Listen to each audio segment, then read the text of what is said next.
Assalamualaikum warahmatullahi wabarakatuh.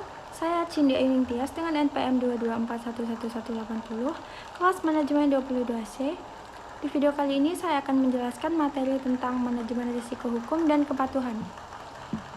Manajemen risiko hukum dan kepatuhan adalah proses sistematis untuk mengidentifikasi, menilai, dan mengelola risiko yang terkait dengan peraturan, perundang-undangan, dan standar yang berlaku.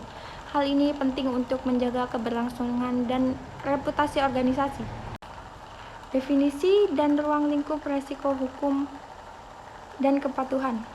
Risiko hukum, risiko yang timbul dari ketidakpatuhan terhadap hukum dan peraturan yang berlaku. Risiko kepatuhan, risiko yang timbul dari kegagalan dalam memenuhi persyaratan peraturan, standar, atau kebijakan internal. Ruang lingkupnya mencakup berbagai area seperti kontrak, perpajakan, ketenagakerjaan, lingkungan hidup, dan lain-lain. Kerangka kerja manajemen risiko hukum dan kepatuhan. Identifikasi risiko, mengidentifikasi risiko hukum dan kepatuhan yang relevan dengan organisasi. Analisis risiko, menilai kemungkinan dan dampak dari risiko yang teridentifikasi. Mitigasi risiko, menggambarkan dan menerapkan strategi untuk mengurangi atau mitigasi risiko. Identifikasi dan penilaian risiko hukum dan kepatuhan. Melakukan tinjauan komprehensi terhadap hukum, peraturan, dan standar yang berlaku.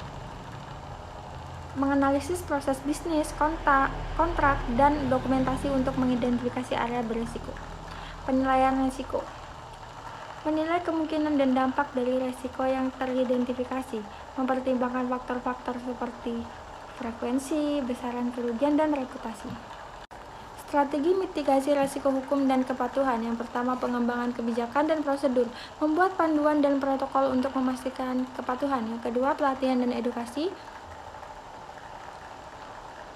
meningkatkan pemahaman karyawan terhadap risiko dan kepatuhan. Yang ketiga, pemantauan dan pelaporan, melakukan pengawasan berkelanjutan dan pelaporan risiko. 4. Peninjauan berkala, mengkaji ulang dan menyesuaikan strategi mitigasi secara berkala. Implementasi dan pemantauan manajemen risiko hukum dan kepatuhan. Yang pertama, dengan perencanaan, mengembangkan rencana implementasi yang komprehensif.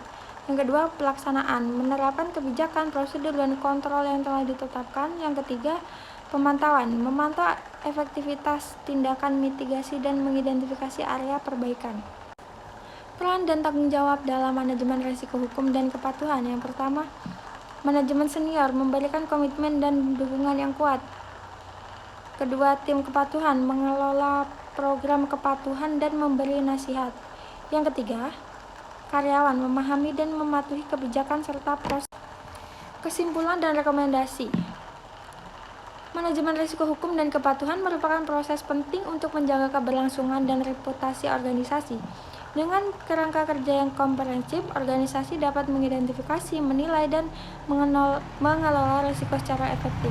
Rekomendasi kunci adalah komitmen manajemen senior, pembentukan tim kepatuhan yang andal, dan kesadaran serta pelatihan bagi seluruh karyawan. Mungkin itu saja yang dapat saya sampaikan pada video kali ini. Saya ucapkan terima kasih. Wassalamualaikum warahmatullahi wabarakatuh.